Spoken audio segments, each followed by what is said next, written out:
In a previous video, we mounted the Renault body for the first time with the engine in place, and we ended up having to cut out a large part of the rear valence, rear apron, what you call it, to provide clearance for the exhaust system. So yeah, currently this is what we have. I'm going to fabricate a new piece here to cover it up. But I'm thinking now, before I do that, I've got to make a decision about a silencer, as we call it, or a muffler, because we currently have nothing. So I want to do something about that before I do this.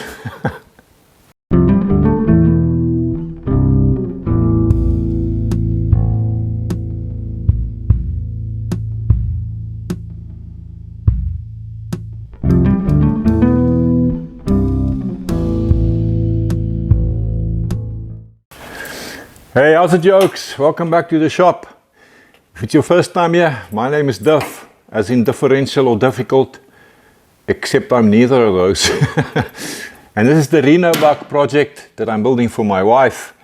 It's a 1959 Renault 4CV body that is now mounted on a shortened and quite modified 1971 Beetle floor pan with a pretty much stock standard 1300 twin port Beetle engine. To get a feel for what needs to happen here, I have just simulated very roughly the way I imagine this rear apron would need to sit, the new piece, just using a piece of scrap here that's clamped on. And yeah, you can see the way it sits now. There's only about a finger of clearance there, not a lot of space. Can't bring it out more because then it won't flow anymore. So it's going to have to set something to that effect. And that means that there's almost no space here on the inside or the front side of my imagined rear apron to fit a silencer. Let's stick this on. You can see what I mean. Yeah, no space on the engine side of the piece that I want to fit here. So that means then that the silencer scenario, whatever you want to call it, muffler, silencer, resonator, needs to sit behind my proposed apron piece, somewhere here. Nothing like a bit of CAD to envision the future. I've got this piece of cardboard clamped on now. Took the trouble, because that's actually going to show me exactly what's going to happen here, or what needs to happen here. And now the outlet of that exhaust is right here. Only sits behind, only sits behind this, I don't know, 100 mil, 4 inches or so. So there's no space on the front side of this, definitely. To fit any silencer. You can't put anything below it because that's just going to make it too close to the ground. It will never work. Okay, let me just show you here on the inside as well. You can see,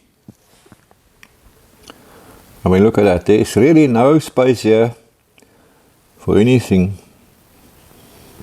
Yeah, you can't go sideways or anything like that. The only way to go is backwards or down, and obviously we don't want to go down. Only two options I can figure now. Come out of here, 90 degree, do a little sidewinder scenario, have your silencer sitting here. You can turn it 90 again if you want, or just leave it sticking out that way. That's one option. I'm not particularly convinced. I'm not sure that I like it. And the other option is also quite stupid, but I like it more.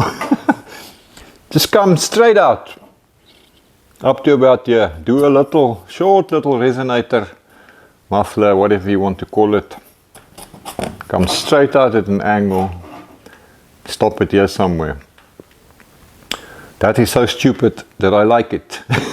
I think I'm going to build something like that for fun.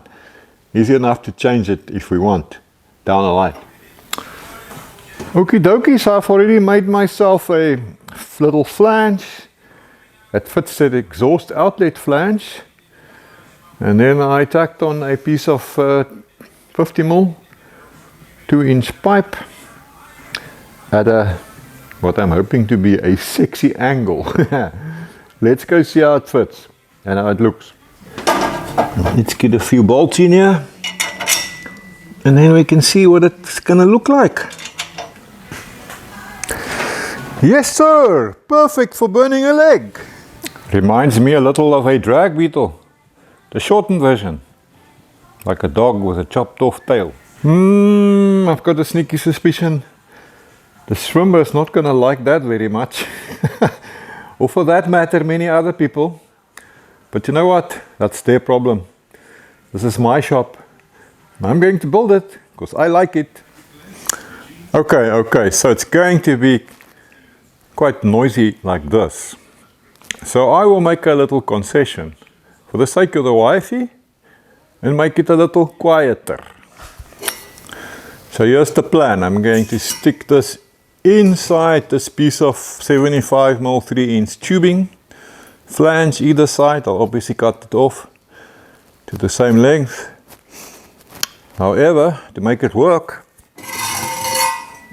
this would need to be perforated tubing, which I haven't got, which means I have to drill hundreds of holes all over this piece.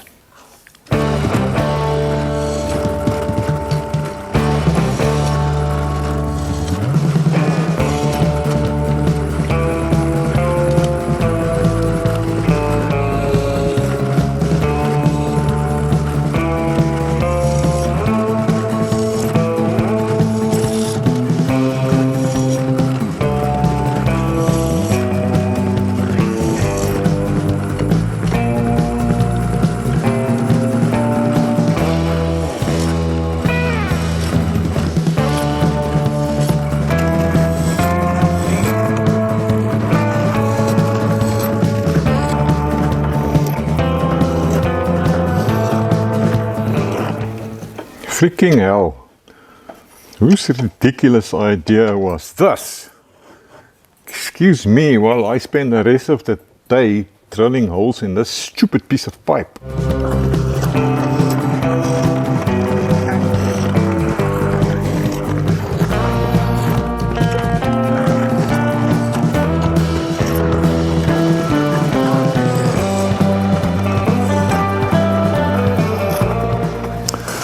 Well, that's 104 holes, and it's not nearly enough. Now, any normal sane person would just get a piece of perforated tubing, but not Duffy. No, Duffy has to stay hidden in his forest workshop and mindlessly, and what seems to be endlessly, drill holes.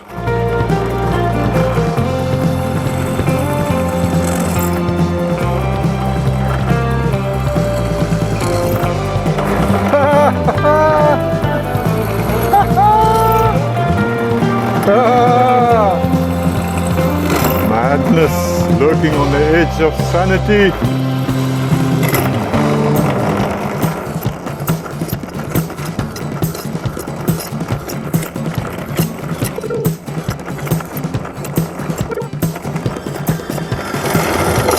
$205, $206. Uh-oh. Try again. 206, 207, 208. Huh.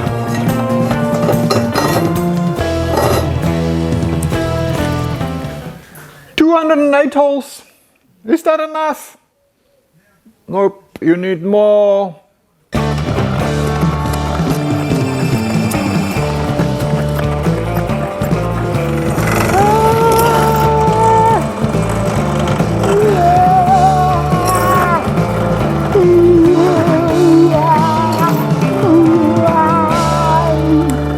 Exactly 400 holes later.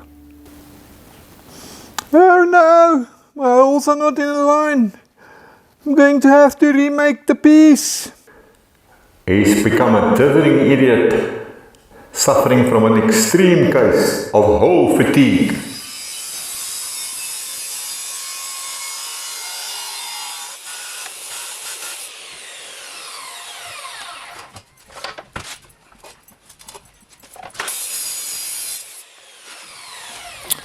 Well then, I guess I'm gonna have to add a new blade to my shopping list, because it doesn't want to cut through the 3-inch pipe anymore. Yep, it's just not making it. Worn away.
Sheesh, the computer had a bit of a glitch when it was doing that cut.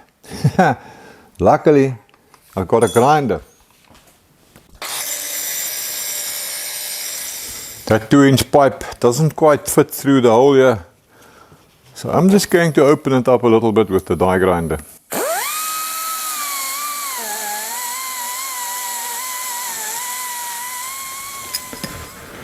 Let's see. That one fits. Yes, both of them fits. Awesome.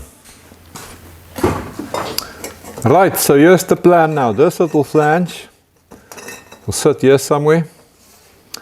Then my 3-inch pipe goes over.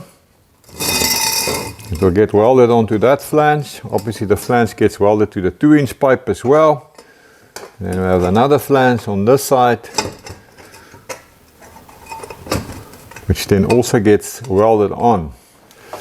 However, before you can weld on this flange, they say you should fill that cavity in there with fiberglass or steel wool or pot scourers or something to that effect. I'm wondering what it would sound like without anything in there. So I'm curious now to know what the difference in sound would be between having nothing in there or having that stuff in there. Now they say curiosity killed the cat, but I'm still here. So what I'm going to do now is I think I'm going to weld this side fully and just lightly tack it on the side. There's nothing inside, that absorbent material or whatever you want to call it. Fit it to the car, start it up. Listen to the sound. Hey, it just moved. It's got a mind of its own. And then we stick some absorbent material in there. I'll see what I can find here. Start it again and see if we can hear a difference in sound. And then make a call based on that. Okay, lekker man. So I've got it fully welded on this end. This side just light tacks. I didn't show you the whole welding business, and I'll tell you why. I checked out YouTube statistics not so long ago, and it tells me that a very large percentage of you guys watching my carrying ons out here in the forest have passed the half a century mark. So I'm kind of figuring, you know what, why more weld flashes for well-traveled eyes? I'm sure, like me, you've seen enough welding in your time, right? A few minutes later. And that's what it looks like fitted. Now it does bring back vague memories of those little stingers we used to fit with the Beetles. Although I must say this one looks more like a motorbike exhaust. And then I just can't help but have that picture in my head of a large dog with a chopped off tail. Alright, so let's see if we can fire it up so we can hear what my contraption sounds like. Now, like most Beetles here in South Africa, someone has disabled this choke here, but it's warm, it's probably 30 degrees Celsius. So that shouldn't be a problem. I reckon a little squirt or two here, and she should fire right up. Let's see. You know what, it will help if I give power to the coil. There's no wiring yet, so I've just got a cable that runs directly through to the battery. Let me just go and click that on quickly.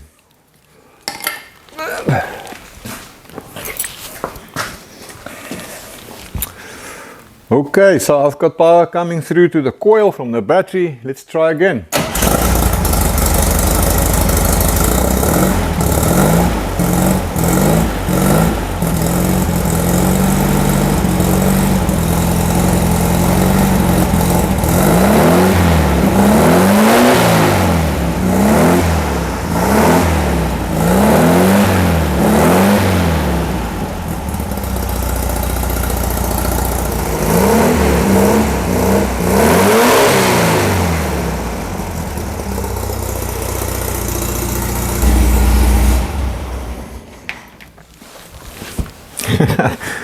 Well, I reckon it sounds great, but of course my opinion is subjective.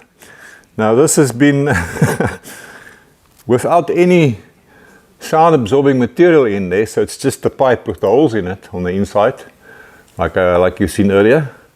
So I reckon what I'm going to do now is take it off, stuff something in there, and then we try it again. I'm just going to break the tacks here on this, shall we call it an end cap, to get it off so we can stuff something in there.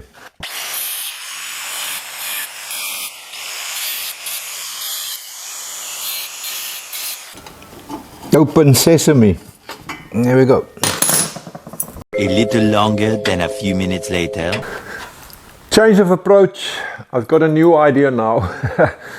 I'm kind of figuring, to give my whole little experiment here some credibility. It will be a good thing if I can measure the noise between having no insulation or sound absorbing material in there, the way it currently is, and then obviously with the material in there. So my little resonator, muffler, silencer, whatever you want to call this contraption, is bolted back onto the car. I've still got the end cap off. There's nothing in there yet. And yeah, then I figured, you know what, if I make my end cap easily removable, it will make my experimentations a little bit easier. So I made it like this. So what I can do now is pop this in there. It's a nice tight fit. When down the line I'll put in a little screw to hold it in place.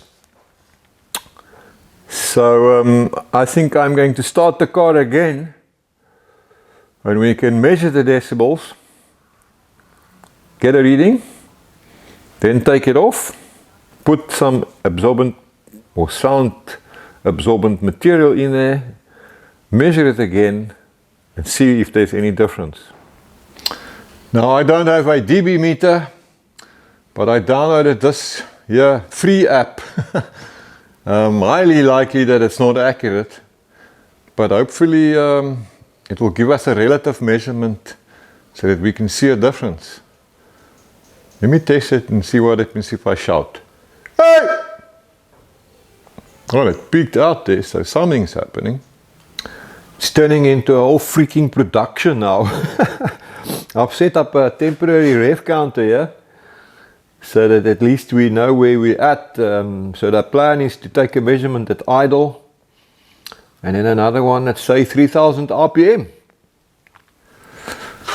We have no wiring yet, so little crocodile clips all over the place.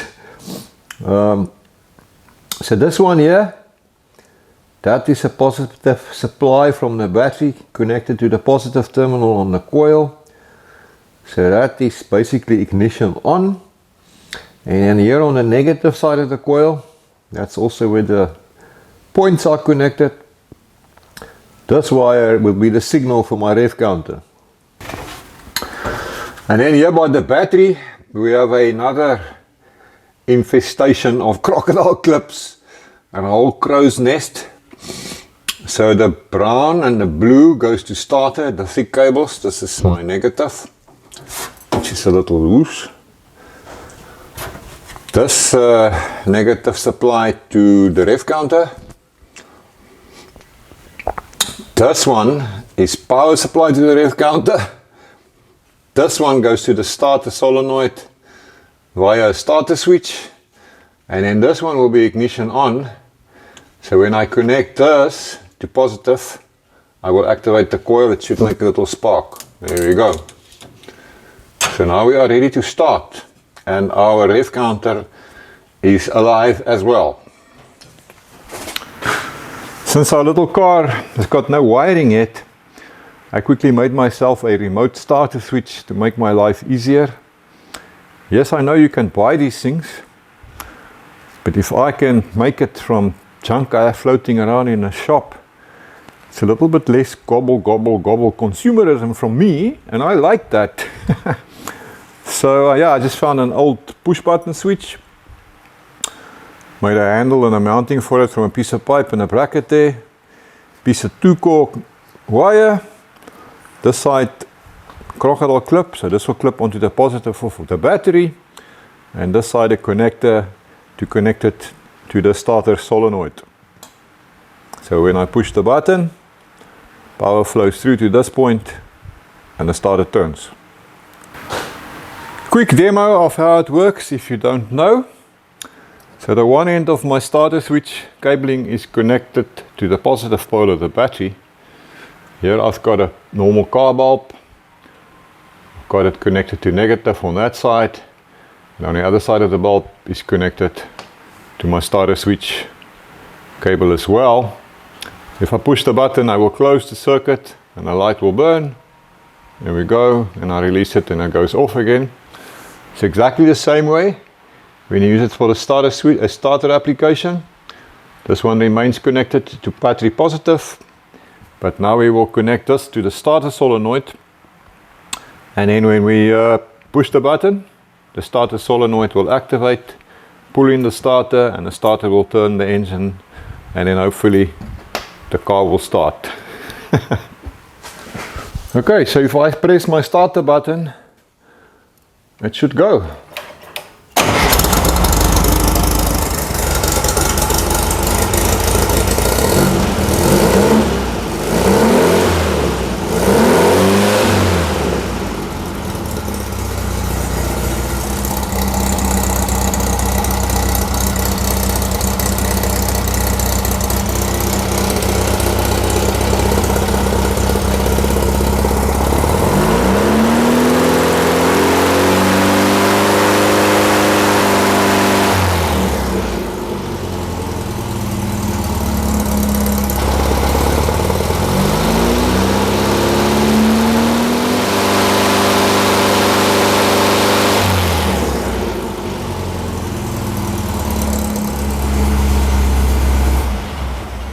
And ignition off. Okay, so we got about 84 decibels at idle, and what was that, 92.5 decibel at 3000 RPM, according to that little device. Now I'm going to take this end cap off, and we can put some stuff in there and see if it goes any quieter. Let's just tap this end cap out. That's why I welded on these two little tabs, so I could tap it out. Otherwise it's going to be a struggle. Now this fiberglass matting is the only stuff I could find here by me. I do believe the guys are using ceramic wool as well, but I don't have any of that. I think pot scourers could also probably work, stainless steel. But I tried to raid the wife's kitchen and I could find only one, which is not enough. So I'm gonna stuff this stuff, put this stuff in there. Just poke it in there. Maybe I must go find a screwdriver or something to get it in there. And then yeah, once that is stuffed, then we can try it again. So I'm just going to fill this whole cavity with torn pieces of this fiberglass matting, and then we can see if it actually makes any difference. Interested to know. Well, I'm still an amateur exhaust stuffer, but I'm learning here. I've got this long bar now, I can push it right down to the bottom. And yeah, getting better at it, I think. In you go.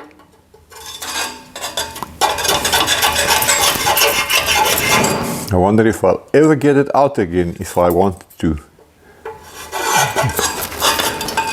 But that is only a potential future problem. It might stay in there. I guess we will find out down the line. Sheesh, glass fibers everywhere. And it swallowed a hell of a lot more than I thought it would. But I think I'm done. I tell you, this is the closest I will ever get to fiberglassing anything. Yeah, I did play with some fiberglassing way back in the past, but I never really liked the particular type of stickiness associated with fiberglassing. It is stuffed to the brim, so let's get this little cap of mine back on here.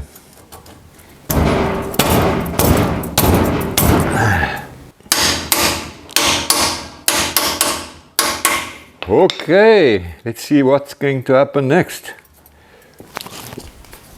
Right, let's fire her up and see.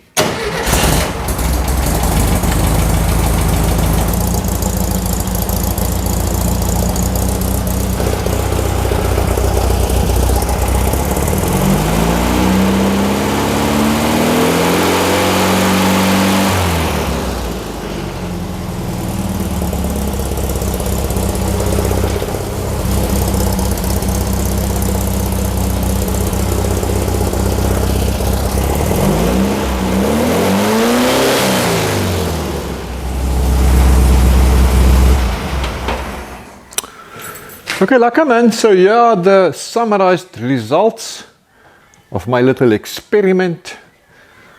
And we can see at idle with no fiberglass 84 decibels, with fiberglass 80 decibels, at 3000 RPM without 92.5, and with the fiber 90.9. So it definitely did make a difference. Again, I would like to say that I cannot vouch for the accuracy of these figures, and I seriously doubt that a free app will be very accurate. But relatively speaking, it shows us that there has been a change, and that's actually what we wanted to see. Not a massive change, but a change nonetheless.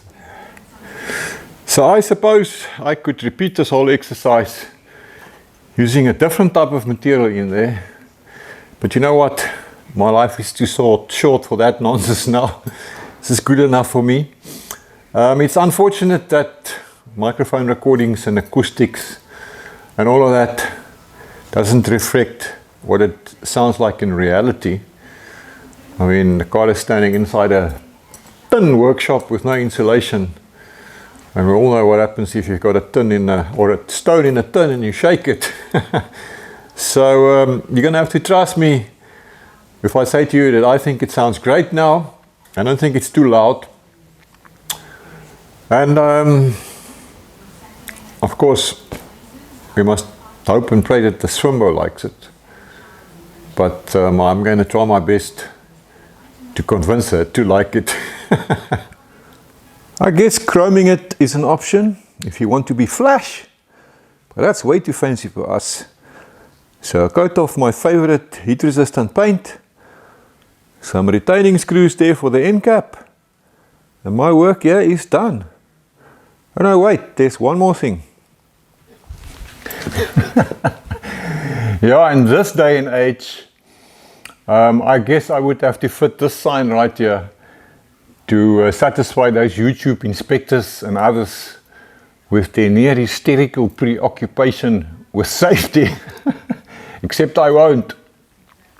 So it's gonna have to be a case of, hey, you freaking idiot, don't go where you look where you go.